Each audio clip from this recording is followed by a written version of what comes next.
आज हम लोग स्टार्ट करेंगे एक न्यू टॉपिक और उस टॉपिक का नाम है सर्कुलर मोशन। बच्चों, एनसीईआरटी में अगर आप एनसीईआरटी का पार्ट 1 बुक देखोगे तो एनसीईआरटी में सर्कुलर मोशन इस टाइटल का कोई चैप्टर नहीं है। There is no chapter called circular motion in NCERT. ये सर्कुलर मोशन आप एनसीईआरटी में अलग अलग चैप्टर में स्टडी कर रहे हो। अगर एग्जाम्पल देना होगा तो मोशन इन अ प्लेन, ये जो आपका लेसन है मोशन इन अ प्लेन, इसमें सर्कुलर मोशन का थोड़ा पार्ट है। फिर लॉज ऑफ मोशन, इसमें भी सर्कुलर मोशन आप स्टडी करोगे। एंड वर्क एनर्जी पावर, ये जो आपका चैप्टर है उसमें भी आप सर्कुलर मोशन का थोड़ा पार्ट स्टडी करोगे। तो सर्कुलर मोशन एनसीईआरटी में स्कैटर हुआ है 3 चैप्टर में, motion in a plane, laws of motion and work energy power. But entrance exam के लिए हम लोग क्या करेंगे, पूरा सर्कुलर मोशन एक साथ स्टडी करेंगे। ठीक है, तो हम लोग क्या करेंगे, circular motion at a stretch study करेंगे सो दैट उसमें कंटिन्यूटी होगा। All the concepts will study together. तो चलो शुरू करते हैं टॉपिक सर्कुलर मोशन। पहले हम लोग सर्कुलर मोशन को डिफाइन करेंगे, ये सर्कुलर मोशन होता क्या है, बिकॉज टॉपिक का नाम क्या है, सर्कुलर मोशन। तो what is circular motion? Circular motion में अगर कोई ऑब्जेक्ट या अगर कोई पार्टिकल या अगर कोई बॉडी सर्कुलर मोशन कर रहे तो उसका मोशन इस तरह होगा, ये ऐसे ट्रैवल करेगा along the circumference of a circle. तो मोशन ऑफ एनी बॉडी या motion of a particle along the circumference of a circle is called as circular motion. इसका मतलब अगर कोई बॉडी सर्कुलर मोशन करेगा तो वो सर्कल के सर्कमफरेंस पे ट्रैवल करेगा। And every circle has center and radius, and circle का radius तो constant होता है। तो every circular motion will have a fixed center and also will have a fixed radius. Circular motion can be divided into 2 types. There are 2 types of circular motion.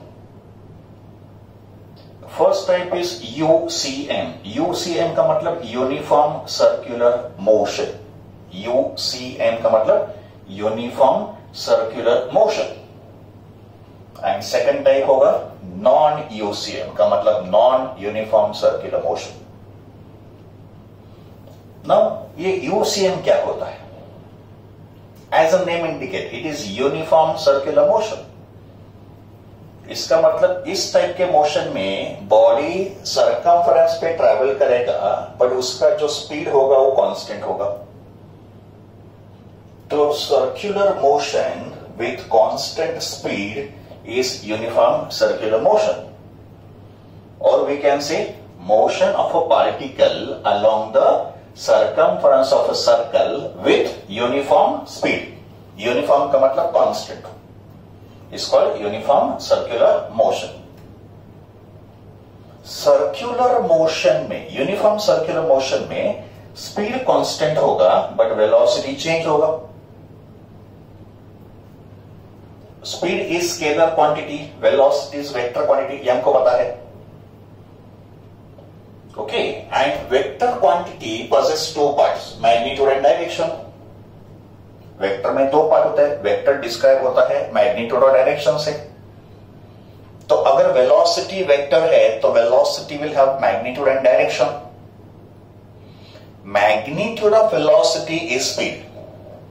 Velocity का magnitude speed होगा and velocity में magnitude के साथ direction भी होगा, जबकि speed जो है वो स्केलर है, उसमें तो सिर्फ मैग्नीट्यूड होगा।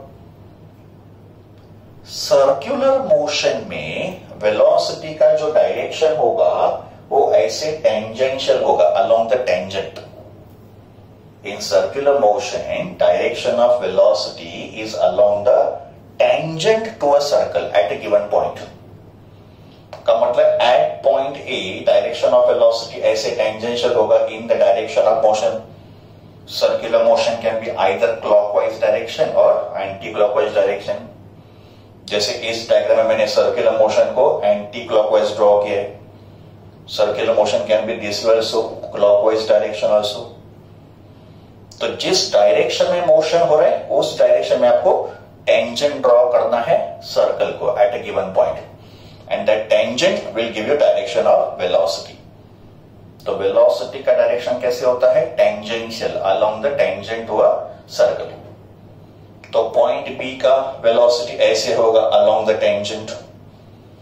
पॉइंट सी पे भी वेलोसिटी ऐसे होगा along the tangent but in the direction of motion.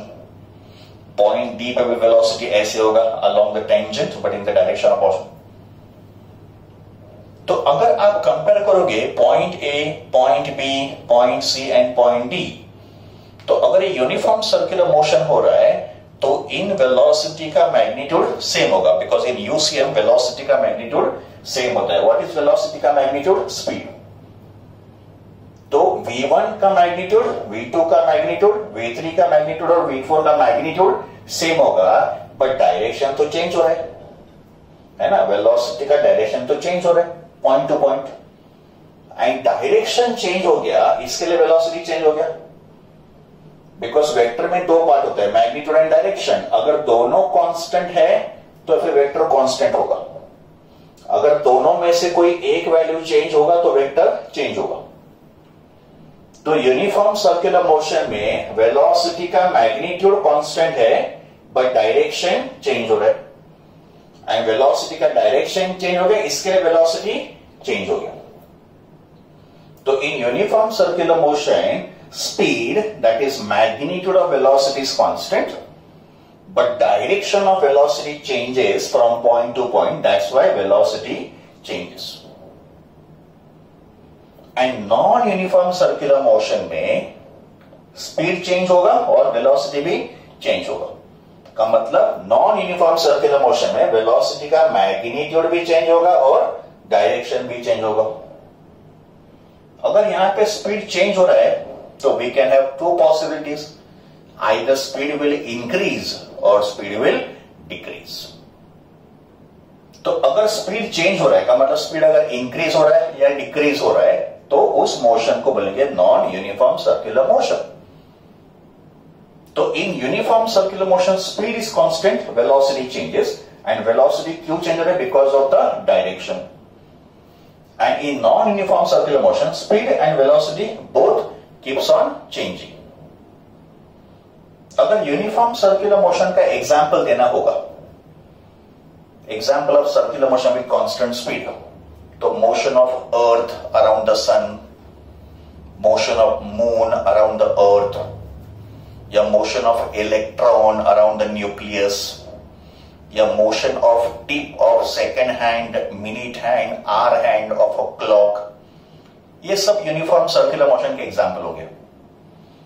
And non uniform circular motion का अगर एग्जाम्पल देना होगा तो फैन का जो ब्लेड होता है उस ब्लेड का एक particle, motion of any one particle on the blade of the fan, and when the fan is switched on the speed of the particle on the blade goes on increasing.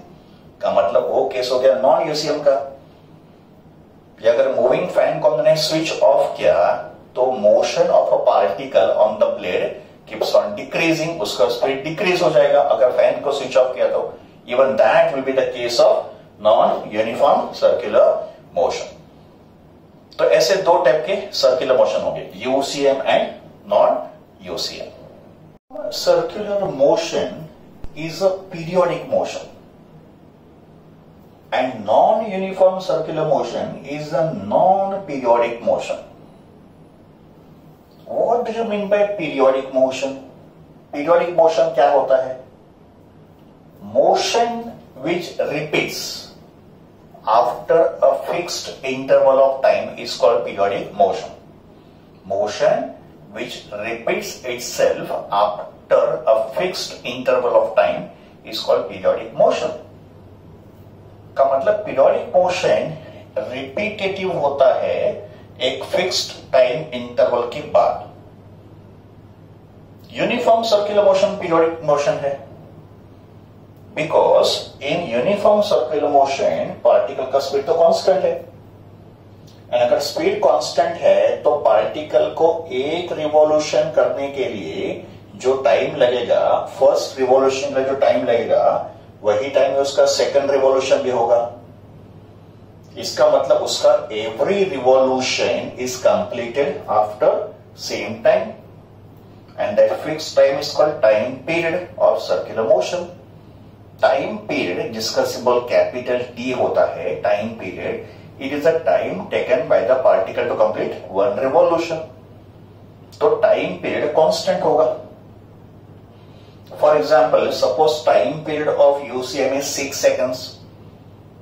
तो अगर time period 6 second है, अगर periodic time 6 second है, तो उस particle को एक revolution करने के लिए 6 सेकंड का टाइम लगेगा.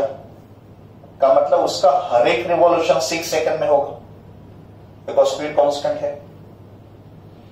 बट नॉन यूसीएम में क्या होगा, स्पीड तो चेंज हो रहा है. एंड अगर स्पीड चेंज हो रहा है तो time taken for each revolution भी चेंज होगा. तो इसको बोला जाएगा non periodic motion and UCM को क्या बोला जाएगा, पीरियोडिक मोशन. जो मोशन पीरियोडिक होगा उसका एक फिक्स टाइम पीरियड होगा और उसका एक फिक्स्ड फ्रीक्वेंसी भी होगा. एंड नॉन पीरियोडिक मोशन का ना तो टाइम पीरियड होगा ना तो फ्रीक्वेंसी होगा बिकॉज दोनों चेंज हो रहे हैं.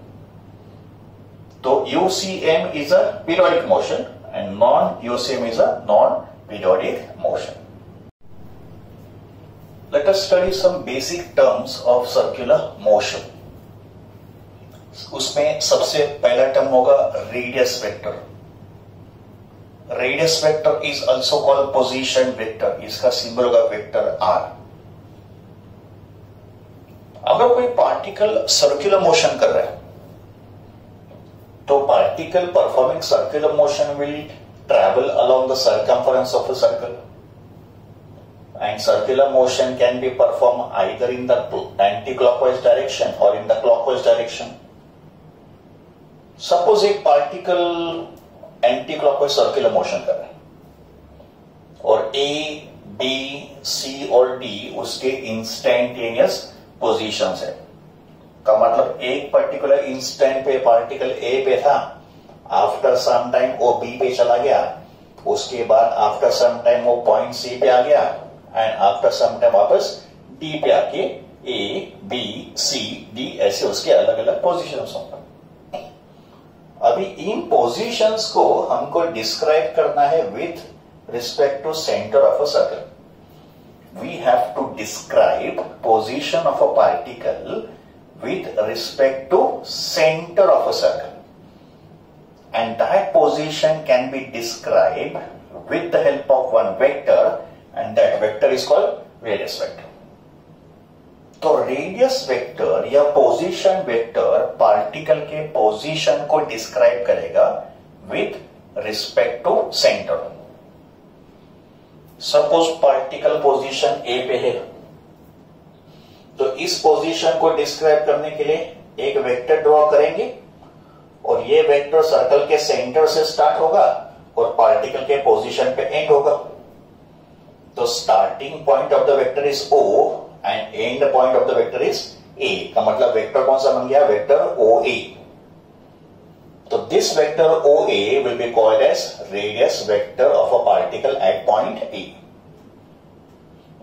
अगर पार्टिकल B पे होगा तो हम लोग वेक्टर ड्रॉ करेंगे सेंटर से पॉइंट B तक, ऐसे सेंटर से B तक. तो वेक्टर कौन सा फॉर्म होगा, वेक्टर OB. तो vector OB will be called as radius vector of a particle at point B. At point C radius vector होगा vector OC. At point D radius vector होगा vector OD. So what is radius vector? It is a vector drawn from the center of a circle to the position of a particle, and particle का position कहां पे है? Along the circumference of a circle. The definition of radius vector, a vector drawn from the center of a circle to the position of a particle on the circumference of a circle is called as radius vector. Example, vector OA, vector OB, vector OC and vector OD. ये सब example होंगे radius vector के. आप observe करो, हर एक radius vector कहां से start हो रहा है? O से. And what is O? Circle का सेंटर. और वो एंड कहां पे हो रहा है? On the instantaneous position of a particle. Now question is, are these vectors equal? क्या सब वेक्टर इक्वल है? वेक्टर इक्वल कब होंगे? When can vectors be equal? When they have same magnitude and same direction, तभी vector equal होंगे. But अगर आप इन चार वेक्टर को कंपेयर करोगे तो इन चारों का मैग्नीट्यूड सेम है. All this 4 radius vector are equal in magnitude. और वो मैग्नीट्यूड क्या होगा? सर्कल का radius. But do they have same direction? No. OE का डायरेक्शन अपवर्ड है, OB का डायरेक्शन टुवर्ड्स लेफ्ट है, OC का डायरेक्शन डाउनवर्ड है और OD कैसा है? Towards right. तो these vectors have different directions, so they are not equal because उनके डायरेक्शंस अलग है. मैग्नीट्यूड सेम है बट डायरेक्शन अलग है. तो vector OA not equal to OB, not equal to vector OC, not equal to vector OD, but they will have same magnitude और इन सबके मैग्नीट्यूड होंगे radius of the circle. How will you specify direction of radius vector? Radius vector का direction कैसे होगा? तो direction of radius vector is along the radius. ये circle के रेडियस पे होगा and it is away from the centre. Along the radius and away from the centre. ये arrow देखो, ये कहां पॉइंट कर रहा है? Away from the centre. ये देखो एरो कहां पॉइंट कर रहा है? Away from the centre. ये देखो एरो कहां पॉइंट कर रहा है? Away from the centre. Look at this direction, away from the center. तो रेडियस वेक्टर का डायरेक्शन होता है along the radius and away from the center. And in uniform circular motion, radius vector remains constant in magnitude but changes in direction. Uniform circular motion में radius vector का magnitude constant होगा, जो circle का radius होगा, और उसका direction point to point change होगा. तो we can say in uniform circular motion radius vector keeps on changing. Next term होगा पीरियड या पीरियोडिक टाइम और UCM. इस टर्म को आप पीरियड या पीरियोडिक टाइम कुछ भी बोल सकते हो. इसका सिंबल कैपिटल T होगा. Now what is period of UCM? अगर कोई पार्टिकल यूनिफॉर्म सर्कुलर मोशन करेगा तो उसका एक रिवॉल्यूशन कैसे काउंट करेंगे? एक रिवॉल्यूशन का मतलब एक राउंड. तो अगर पार्टिकल A से शुरू कर रहा है तो ऐसे एक रिवॉल्यूशन कंप्लीट करके वो वापस A पे आएगा. तो इन वन रिवॉल्यूशन पार्टिकल का स्टार्टिंग पॉइंट और एंड पॉइंट सेम होगा. और पार्टिकल को एक रिवॉल्यूशन करने के लिए जो टाइम रिक्वायर्ड होगा, that time required is called period of UCM. तो पीरियड और periodic time is the time taken by the particle performing UCM to complete one revolution. एक रिवॉल्यूशन कितने टाइम में पार्टिकल कंप्लीट करेगा, that is called periodic time of UCM. और इसका unit क्या होगा? सेकेंड, बिकॉज ये तो टाइम है. Then comes frequency of UCM. Frequency के लिए या तो आप सिंबल N यूज कर सकते हो या सिंबल F भी यूज कर सकते हो. It is up to you. You can symbol N, you can use symbol N या symbol F for frequency. Frequency क्या होता है? तो एक सेकेंड में पार्टिकल कितने रिवॉल्यूशन कर रहे हैं? How many revolution completed in 1 second? That is frequency. और एक रिवॉल्यूशन कितने टाइम में हुआ? That is called period. और 1 सेकंड में कितने रिवॉल्यूशन हुए, दैट इज फ्रीक्वेंसी। तो number of revolutions completed by the particle performing UCM पर सेकेंड। पर सेकेंड का मतलब इन 1 सेकेंड। और फ्रीक्वेंसी का यूनिट क्या होता है, हर्ट्ज। उसका सिंबल क्या होता है, XZ। बट फ्रीक्वेंसी को हम लोग सर्कुलर मोशन में रिवॉल्यूशन पर सेकेंड में भी एक्सप्रेस कर सकते हैं, हर्ट्ज या revolution per second. Revolution per second इस यूनिट को लिखने का ये भी एक मेथड होगा, RPS। RPS, तो what is RPS, revolution per second. And दोनों यूनिट इक्वल है, का मतलब 1 hertz equals to 1 RPS, 5 hertz equals to 5 RPS। तो फ्रीक्वेंसी का यूनिट हर्ट्ज भी होगा and is equal to revolution per second भी होगा। नाउ फ्रीक्वेंसी और पीरियड के बीच में क्या रिलेशन है, तो frequency and period they are reciprocal of each other. तो we can say n equals to 1 upon t और we can say t equals to 1 upon n। Frequency is reciprocal of period या period is reciprocal of frequency. ये इन दोनों के बीच का relation हो गया, they are reciprocal of each other. देखो बच्चों, फ्रीक्वेंसी का यूनिट रिवॉल्यूशन पर सेकंड है, but sometimes in the numericals you are given frequency in revolution per minute. कभी कभी हमको न्यूमेरिकल में फ्रीक्वेंसी देंगे रिवॉल्यूशन पर मिनट में। रिवॉल्यूशन पर मिनट को समटाइम्स लिखा जाता है ऐसे, RPM। तो what is RPM, revolution per minute. तो फ्रीक्वेंसी का ऐसा यूनिट रिवॉल्यूशन पर सेकंड है, का मतलब RPS है। बट अगर आपको फ्रीक्वेंसी दी है रिवॉल्यूशन पर मिनट में या RPM में, तो पहले आपको RPM को RPS में कन्वर्ट करना पड़ेगा, बिकॉज फ्रीक्वेंसी का यूनिट होता है RPS। तो how to convert RPM to RPS, 1 minute equals to 60 seconds. तो x RPM will be equal to x divided by 60 RPS, because 1 minute is 60 seconds. ये होगा conversion from RPM to RPS। तो अगर आपको RPM का RPS करना है, का मतलब रिवॉल्यूशन पर मिनट का रिवॉल्यूशन पर सेकेंड करना है, तो आपको उस वैल्यू को 60 से डिवाइड करना है, because 1 minute is 60 seconds. For example 120 RPM का मतलब ये क्या हो गया, 120 रिवॉल्यूशन पर मिनट। इसको मुझे हर्ट्ज में या रिवॉल्यूशन पर सेकंड में कन्वर्ट करना है, तो आई विल डिवाइड बाय 60। तो दिस इज 120 अपॉन 60। इसको मैंने डिवाइड किया 60 से and that is equal to 2 RPS। तो 120 RPM 2 RPS। Another example, 300 RPM, that is 300 revolution per minute। तो इसका RPS कितना होगा, वापस क्या करेंगे, डिवाइड बाय 60 करेंगे, तो ये कितना होगा 5 RPS। बट समझो आपके पास वैल्यू RPS में है और उसको आपको RPM में कन्वर्ट करना है, तो उस केस में क्या करेंगे, विल मल्टीप्लाई बाय 60। तो x RPS equals to x into 60 RPM।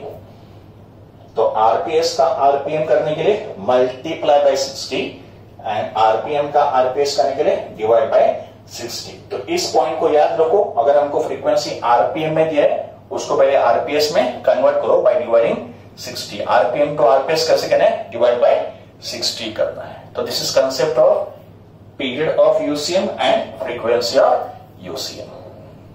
अभी हमको सर्कुलर मोशन के 3 बेसिक पैरामीटर्स को स्टडी करना है। देखो बच्चों, किसी भी मोशन को अगर आपको स्टडी करना है तो आपको उस मोशन के बेसिक पैरामीटर्स को स्टडी करना है।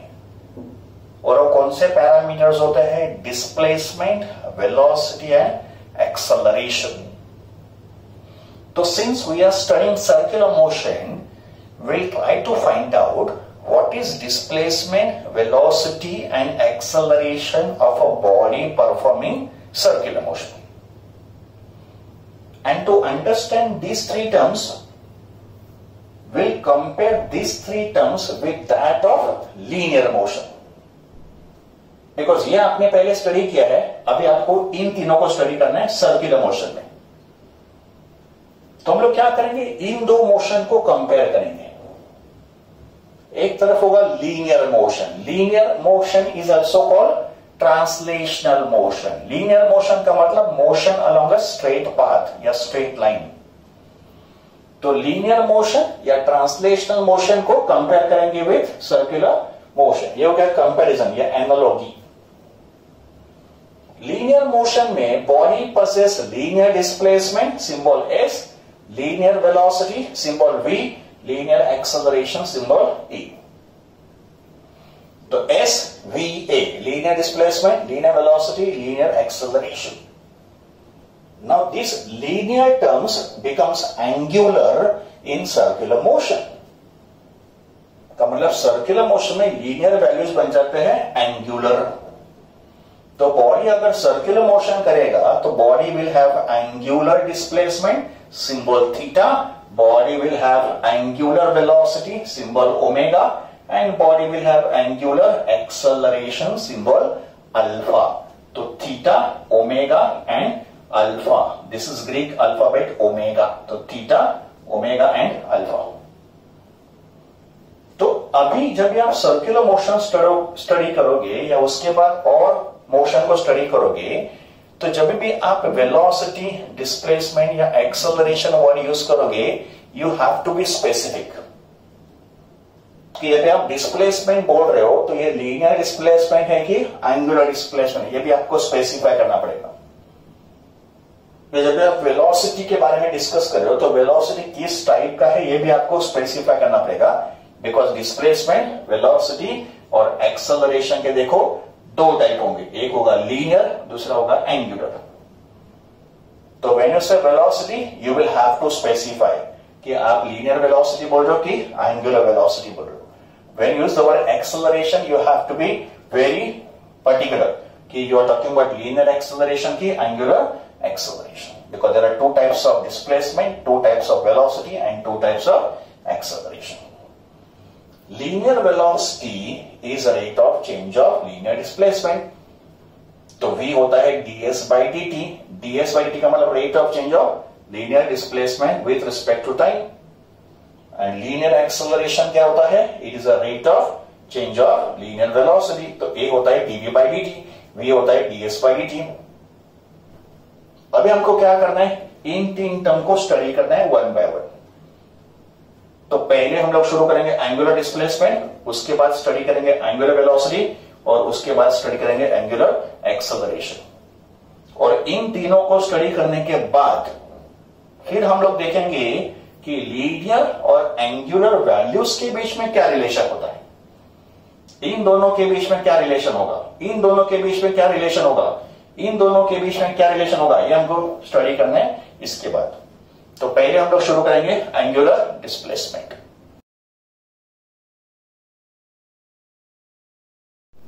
तो फर्स्ट टर्म से शुरू करते हैं, एंगुलर डिस्प्लेसमेंट. एंगुलर डिस्प्लेसमेंट का सिंबल है थीटा. बट अगर एकदम छोटा एंगुलर डिस्प्लेसमेंट है, वेरी स्मॉल, इनफाइनाइटसिमली स्मॉल, तो उसका सिंबल होगा डेल्टा थीटा. तो यहां पे delta symbol represent very small quantity. तो डेल्टा थीटा क्या है, it's a very small angular displacement. Now what is angular displacement. अगर कोई बॉडी सर्कुलर मोशन कर रहा है तो उसका एंगुलर डिस्प्लेसमेंट कैसे मेजर करेंगे. तो एक पार्टिकल इस डायग्राम में सर्कुलर मोशन कर रहा है, say in the anti-clockwise direction. A, B, C और D उसके इंस्टेंटेनियस पोजीशन है. जब भी पार्टिकल पोजीशन A पे होगा तो उसका रेडियस वेक्टर OA होगा. जब भी पार्टिकल पोजीशन B पे होगा उसका रेडियस वेक्टर OB होगा. पोजीशन C पे रेडियस वेक्टर OC होगा. पोजीशन D पे रेडियस वेक्टर OD होगा. एंड पार्टिकल जैसे मूव करेगा उसका पोजीशन वेक्टर भी उसके साथ मूव करेगा. तो along with the particle, position vector will also travel. Now suppose particle moves from A से B in a given time. तो एक सर्टेन टाइम में पार्टिकल ने A से B ट्रेवल किया, तो उसका जो रेडियस वेक्टर होगा वो देखो एक एंगल कवर कर रहा है. तो when particle moves from A से B, radius vector of the particle covers one angle, और एंगल कितना होगा? AOB होगा.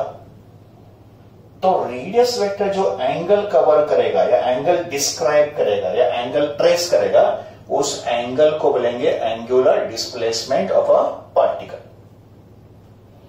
तो angular displacement of a particle is the angle covered by the radius vector in a given interval of time. ये एक angle होता है जो रेडियस वेक्टर कवर करता है. तो angle AOB is the angular displacement of a particle when it moves from A से B. अगर पार्टिकल B से C चला गया तो उसके रेडियस वेक्टर ने कितना एंगल कवर किया? Angle BOC. तो angle BOC is angular displacement of a particle from B to C. Angle COD is the angular displacement of a particle from C से D. And angle DOA is the angular displacement of a particle from position D to position A. तो बच्चों, angular displacement एक angle होता है जो radius vector cover करता है in a given time interval. तो what is definition of angular displacement? Angular displacement is defined as angle described या angle trace by the radius vector in a given time with respect to center. तो ये angle होता है. For example angle AOB, angle AOB, angle AOB से पता चलेगा particle ने A से स्टार्ट किया और B पे एंड किया, एंड O तो सेंटर होगा.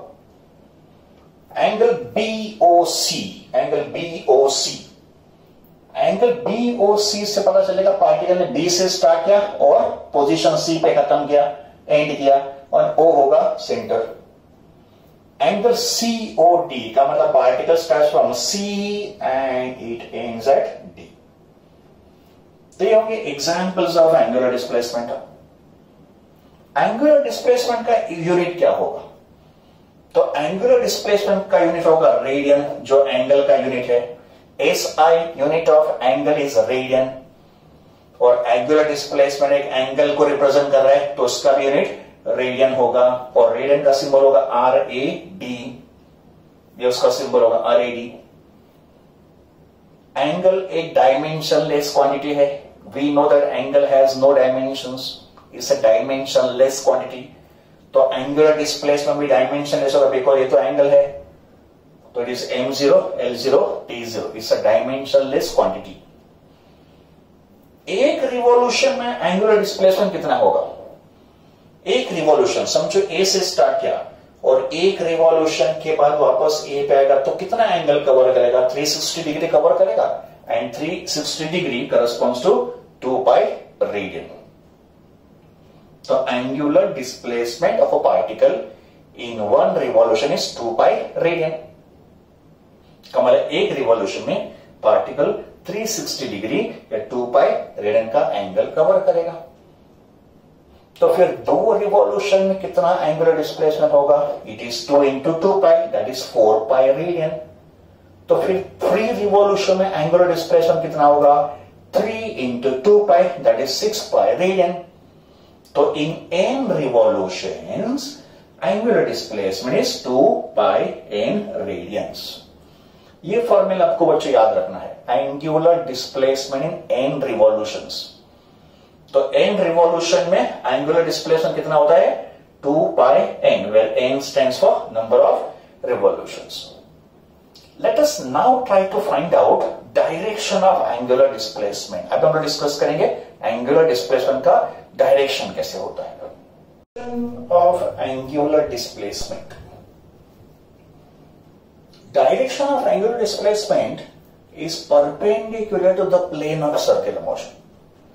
एंगुलर डिस्प्लेसमेंट का डायरेक्शन सर्कुलर मोशन के प्लेन को परपेंडिकुलर होगा and it is given by right hand rule.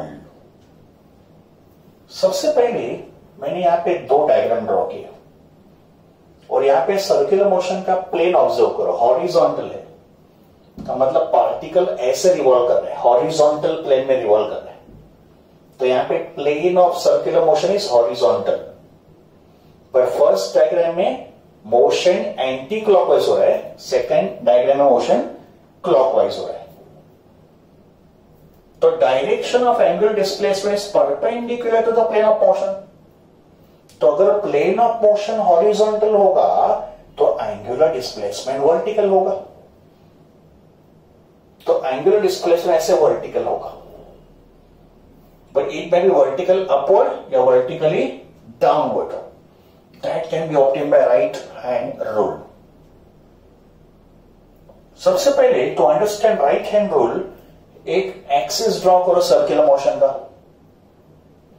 Axis of circular motion is a line passing through the center and perpendicular to the plane. Circular motion का axis क्या होगा? एक line होगा जो circle के centre से पास होगा बट उसके प्लेन को परपेंडिकुलर होगा। तो ये होगा axis of circular motion and direction of angular displacement is along the axis of circular motion. Angular displacement का डायरेक्शन सर्कुलर मोशन के एक्सिस पे होगा। Now, according to right hand rule, hold the axis in your right hand. ये जो circular motion का axis है उसको right hand में होल्ड करो।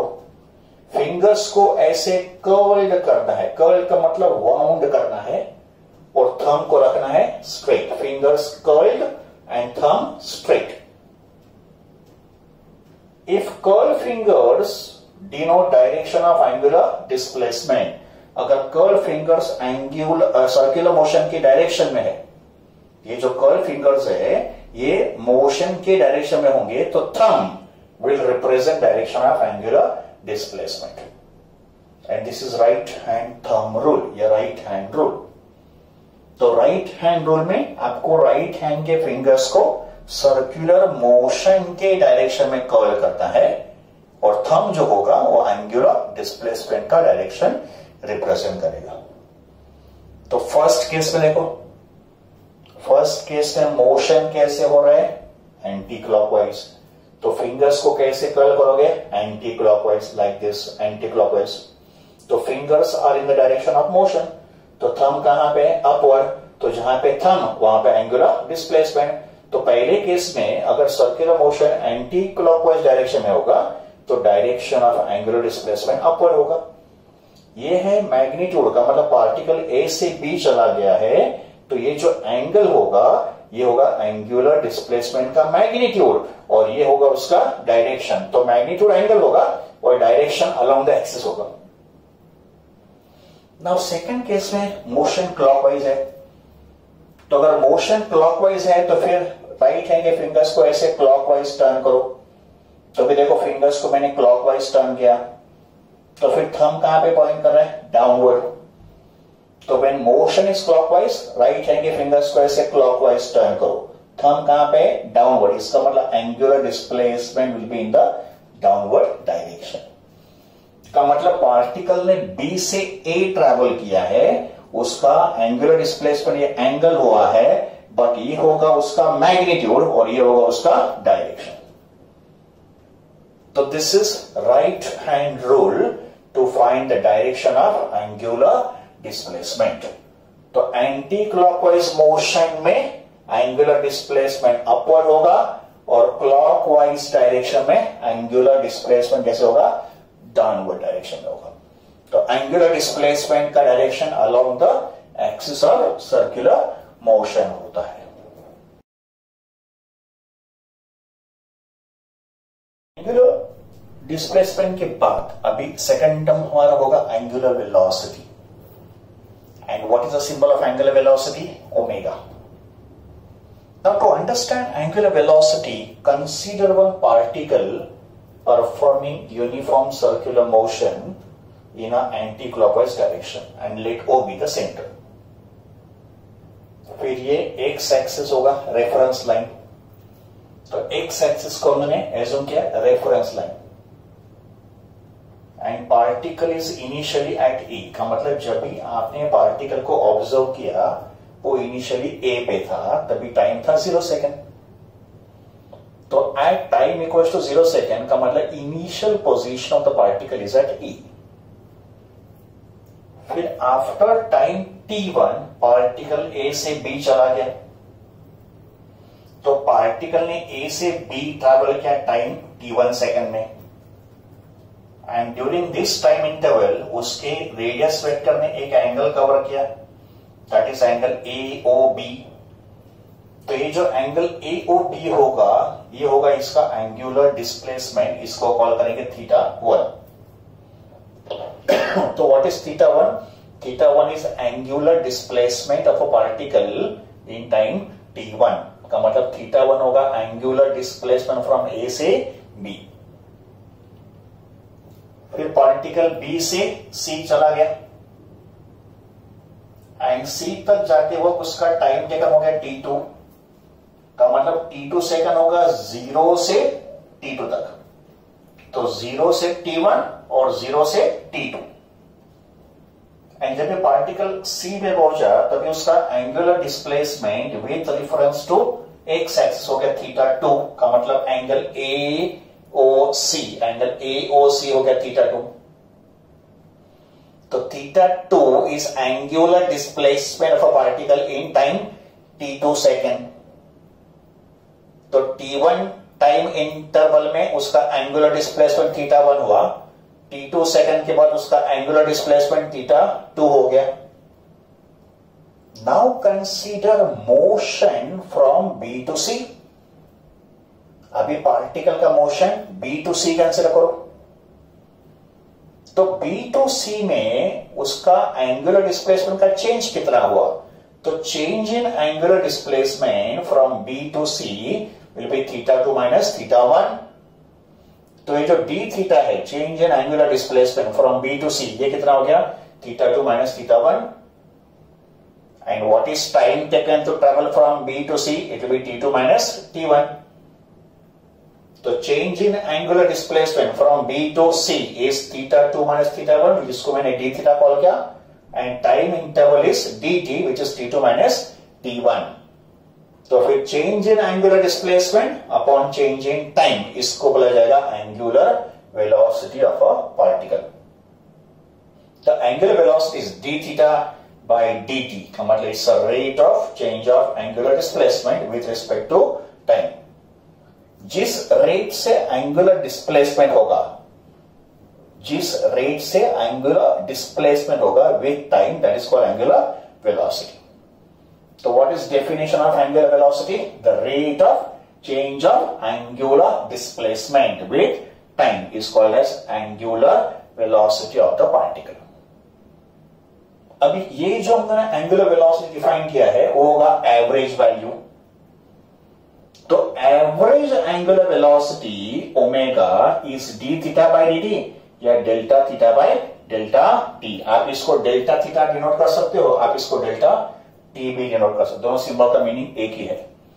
तो average angular velocity omega is d theta by dt या delta theta by delta t का मतलब it's change in angular displacement upon change in time. But अगर हमको डिफाइन करना है इंस्टैंटेनियस एंगुलर वेलोसिटी, इंस्टैंटेनियस का मतलब at one particular instant. Instantaneous का मतलब क्या होता है? एट वन पर्टिकुलर इंस्टेंट, एक पर्टिकुलर टाइम पे। तो इंस्टैंटेनियस एंगुलर वेलोसिटी एक पर्टिकुलर पोजीशन पे होगा, इंस्टैंटेनियस एंगुलर वेलोसिटी एक पर्टिकुलर पोजीशन पे होगा का मतलब इंस्टैंटेनियस एंगुलर वेलोसिटी के लिए दोनों टाइम इंटरवल एकदम क्लोज बाय होंगे का मतलब t1 t2 are very close bye का मतलब अगर ये पॉइंट B है तो पॉइंट C एकदम क्लोज बाय होगा, very close to point C। B and C are very close by. तभी क्या होगा? ये टाइम इंटरवल छोटा हो जाएगा एंड तभी एंगुलर डिस्प्लेसमेंट भी छोटा होगा।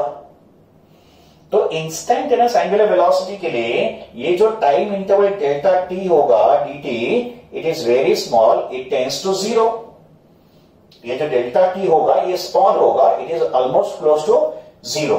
एंड अगर ये छोटा होगा तो इसको हम लोग डिनोट करेंगे बाय सिंबल डेल्टा टी। तो dt अगर फाइनाइट टाइम इंटरवल होगा तो डेल्टा टी एकदम छोटा टाइम इंटरवल होगा, डेल्टा टी टेंड्स टू 0 का मतलब 0 के क्लोज बाय होगा, 0 नहीं होगा बट 0 के क्लोज बाय होगा। एंड तभी एंगुलर डिस्प्लेसमेंट भी छोटा होगा, तो उस स्मॉल एंगुलर डिस्प्लेसमेंट को हम लोग कॉल करेंगे बाय सिंबल डेल्टा थीटा। तो d theta is a finite angular displacement in a finite interval dt, and delta theta is a small angular displacement in a small time interval delta t। तो जब delta t एकदम small होगा का मतलब tends to 0 होगा, तभी average angular velocity becomes instantaneous angular velocity. तो instantaneous velocity is nothing but limiting value of average angular velocity का मतलब ये पर्टिकुलर इंस्टेंट के लिए होगा। तो इसका फॉर्मूला क्या होगा, omega equals to limit delta t tends to 0। इसको क्या बोलेंगे, limit delta t tends to 0। इसका मतलब under the condition delta t very small, tends to 0 का मतलब वेरी स्मॉल, तो delta theta upon delta t. तो ये अगर एवरेज एंगुलर वेलोसिटी है तो ये होगा instantaneous angular velocity. Instantaneous velocity एक पर्टिकुलर इंस्टेंट पे फाइंड होता है। फिर एंगुलर वेलोसिटी का यूनिट क्या होगा, एंगुलर वेलोसिटी का यूनिट होगा एंगुलर डिस्प्लेसमेंट का यूनिट अपॉन टाइम का यूनिट। एंगुलर डिस्प्लेसमेंट का यूनिट था रेडियन और टाइम का होगा सेकेंड, तो एंगुलर वेलोसिटी का यूनिट रेडियन पर सेकेंड। रेडियन का तो डायमेंशन होता नहीं और सेकेंड का डायमेंशन था t1, ऊपर जाएगा तो t-1, तो dimensions of angular velocities m0 l0 t-1।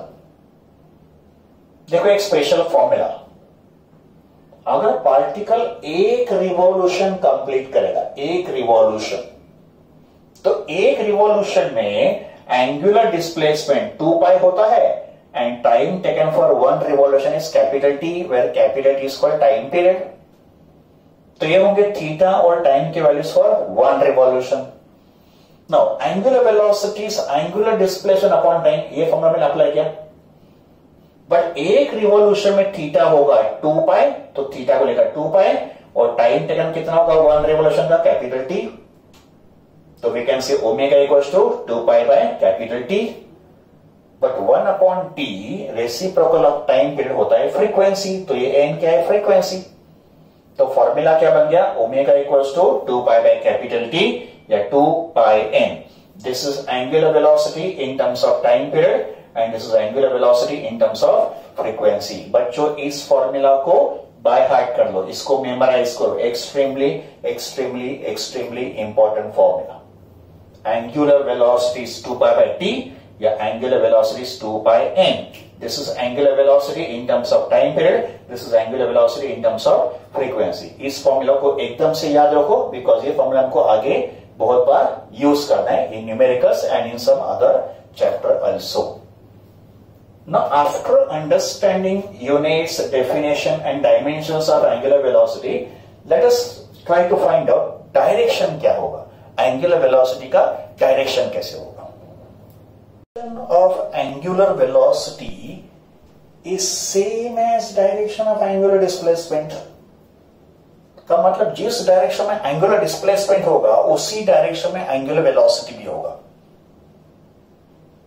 का मतलब वही रूल एंगुलर वेलोसिटी के लिए भी एप्लीकेबल होगा।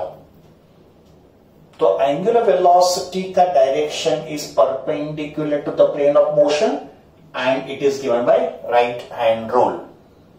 तो जो हमने एंगुलर डिस्प्लेसमेंट के लिए बोला था वही एंगुलर वेलोसिटी के लिए एप्लीकेबल होगा। तो फर्स्ट डायग्राम में मोशन एंटी क्लॉकवाइज है, तो राइट हैंड के फिंगर्स को एंटी क्लॉकवाइज कर्ल करेंगे तो थंब विल पॉइंट अपवर्ड, तो जहां पे थंब वहां पे एंगुलर डिस्प्लेसमेंट का भी डायरेक्शन होगा और एंगुलर वेलोसिटी का भी डायरेक्शन होगा। तो angular velocity and angular displacement both are along the axis and both have same direction. Second case में मोशन क्लॉकवाइज हो रहा है, तो राइट हैंड के फिंगर्स को क्लॉकवाइज टर्न करेंगे, थंब विल पॉइंट डाउनवर्ड, तो thumb shows direction of angular displacement as well as angular velocity. तो जिस डायरेक्शन में एंगुलर डिस्प्लेसमेंट होगा उसी डायरेक्शन में एंगुलर वेलोसिटी भी होगा। तो this is direction of angular velocity.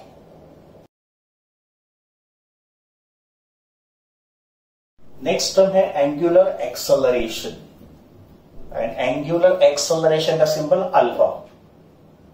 इसका जो एक्सप्लेनेशन होगा ये ऑलमोस्ट एंगुलर वेलोसिटी की तरह होगा। तो जैसे हमने एंगुलर वेलोसिटी को स्टडी किया वैसे ही ये एंगुलर एक्सेलरेशन होगा। सपोज एक पार्टिकल सर्कुलर मोशन कर रहा है, ये रेफरेंस लाइन है, का मतलब इनिशियली पार्टिकल पोजीशन ए पे था जब भी टाइम 0 सेकंड था, t1 सेकंड के बाद पार्टिकल बी पे चला गया तभी पार्टिकल बी पे उसका एंगुलर वेलोसिटी ω1 था। तो at position B angular velocity is ω1। तो पार्टिकल का एंगुलर वेलोसिटी पोजीशन बी पे ω1 था एंड तभी टाइम इंटरवल t1 था। फिर पार्टिकल पोजीशन सी पे चला गया after time t2 and position C पे उसका एंगुलर वेलोसिटी ω2 हो गया। तो ω2 is angular velocity at time t2 and ω1 is angular velocity at time t1। तो एंगुलर वेलोसिटी में चेंज कितना हुआ तो इसको कॉल करेंगे D omega, it will be ω2 minus ω1। और टाइम इंटरवल कितना हो गया t2 माइनस t1। तो change in angular velocity upon time को बोलेंगे angular acceleration. Change in angular velocity upon time को बोलेंगे एंगुलर एक्सेलरेशन। तो what is definition of angular acceleration? It is a rate of change of angular velocity with time. Angular velocity का change with time is angular acceleration.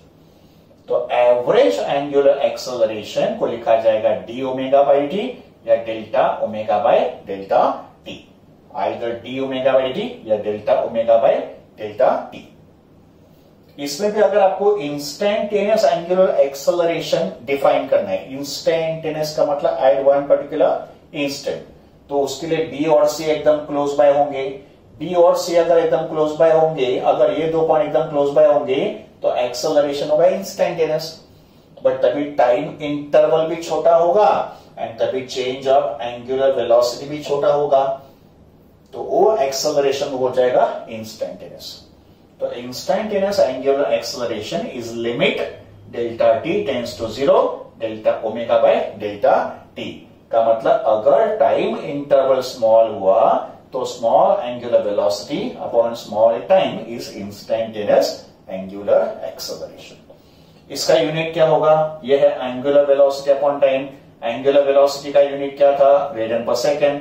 Time का unit क्या होगा? Second, तो ये हो जाएगा रेडियन पर सेकेंड स्क्वायर। और इसका डायमेंशन क्या होगा? m0 l0 t minus 2। Second square है उसका t2 ऊपर का, तो t माइनस 2। एक पॉइंट आप याद कर लो, इसको ठीक से याद रखो। यूनिफॉर्म सर्कुलर मोशन में in UCM angular velocity is constant. Uniform का मतलब कांस्टेंट एंगुलर वेलोसिटी। तो in uniform circular motion angular velocity constant है, का मतलब t1 सेकंड पे भी ओमेगा होगा और t2 सेकंड पे भी ओमेगा होगा। का मतलब इंक्रीज भी नहीं करेगा, डिक्रीज भी नहीं करेगा, ओमेगा तो कांस्टेंट होगा। तो अगर एंगुलर वेलोसिटी कांस्टेंट है तो उसका चेंज कितना होगा? 0। तो in uniform circular motion angular velocity constant है तो उसका चेंज 0 हो जाएगा। एंड अगर डी ओमेगा 0 होगा तो अल्फा 0 होगा। तो angular acceleration alpha is 0 in UCM. Uniform circular motion में एंगुलर एक्सेलरेशन 0 होता है। तो फिर एंगुलर एक्सेलरेशन किस में नॉन जीरो होगा? किस टाइप के मोशन में नॉन जीरो होगा? तो answer is non uniform circular motion. तो in non uniform circular motion omega में इंक्रीज या ओमेगा में डिक्रीज, तभी एंगुलर एक्सेलरेशन पॉसिबल होगा। यूसीएम में अल्फा इज 0, नॉन यूसीएम में alpha is non zero. It may be positive, it may be negative in non UCM, but UCM में तो alpha 0 होगा। Now, after understanding the concept of angular acceleration, let us now find out direction of angular acceleration. Angular acceleration का हम लोग direction पता करेंगे। Of angular acceleration. Angular acceleration alpha का भी direction perpendicular to the plane of motion होगा, और इसका भी डायरेक्शन राइट हैंड रूल से ही हमको पता चलेगा। But sometimes alpha and omega, alpha is acceleration, omega is velocity. So sometimes alpha and omega are in same direction, and sometimes alpha and omega are in opposite direction. तो कौन से condition में alpha omega same direction में होंगे and कौन से condition में alpha omega opposite direction में होंगे, वो हमको देखना है। तो देखो, दोनों डायग्राम में बॉडी का मोशन एंटी क्लॉकवाइज डायरेक्शन में हो रहा है। क्या मतलब मोशन का डायरेक्शन दोनों केस में सेम है, वो है एंटी क्लॉकवाइज। एंड अगर circular motion anti clockwise direction में होगा तो according to right hand rule angular velocity upward होगा। तो दोनों केस में according to right hand rule omega कैसे होगा, अपवर्ड। ठीक है, बट सपोज पहले केस में omega is increasing with time. Example देना होगा तो फैन को स्विच ऑन किया, तो अगर फैन को स्विच ऑन करेंगे तो पार्टिकल जो ब्लेड पे है, फैन के ब्लेड पे, उसका एंगुलर वेलोसिटी इंक्रीज होगा। तो when omega is increasing with time, then final angular velocity is greater than initial angular velocity. Omega 2 greater than omega 1 होगा। तो change in angular velocity which is omega 2 minus omega 1 becomes positive. And अगर d omega positive होगा तो angular acceleration which is d omega by d t, तो अगर ये positive है तो अल्फा भी पॉजिटिव होगा। का मतलब इस case of acceleration, angular velocity increase हो रहा है तो ये तो एक्सेलरेशन हो गया, एंड एक्सेलरेशन में alpha is positive, and if alpha is positive then alpha and omega are in the same direction. तो इस केस में alpha and omega same direction में होंगे।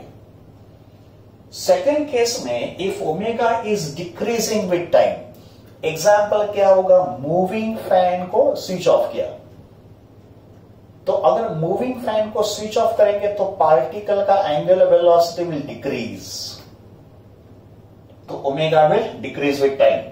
तो उस केस में final angular velocity is less than initial angular velocity, because ये हो गया case of retardation, is a case of deceleration. तो इसमें जो चेंज होगा डी ओमेगा वो तो नेगेटिव आएगा, because omega 2 less than omega 1 है। एंड अगर डी ओमेगा नेगेटिव होगा तो alpha which is d omega by d T वो भी नेगेटिव होगा, बिकॉज ये नेगेटिव है तो अल्फा नेगेटिव होगा। निगेटिव अल्फा का मतलब रिटार्डेशन एंड पॉजिटिव अल्फा का मतलब एक्सेलरेशन।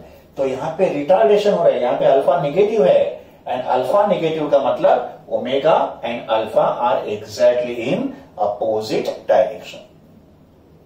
तो एक्सेलरेशन के केस में अल्फा ओमेगा सेम डायरेक्शन में होंगे, रिटार्डेशन के केस में alpha and omega are in opposite direction. This is how we give direction of angular acceleration. तो बच्चों अभी तक हम लोगों ने तीनों टर्म्स को स्टडी कर लिया। पहला टर्म था एंगुलर डिस्प्लेसमेंट, दूसरा टर्म था एंगुलर वेलोसिटी, और तीसरा टर्म था एंगुलर एक्सेलरेशन। तो we have studied all the 3 fundamental parameters of circular motion, angular displacement, angular velocity और एंगुलर एक्सेलरेशन। इसके बाद हमको स्टडी करना है relation between linear values and angular values.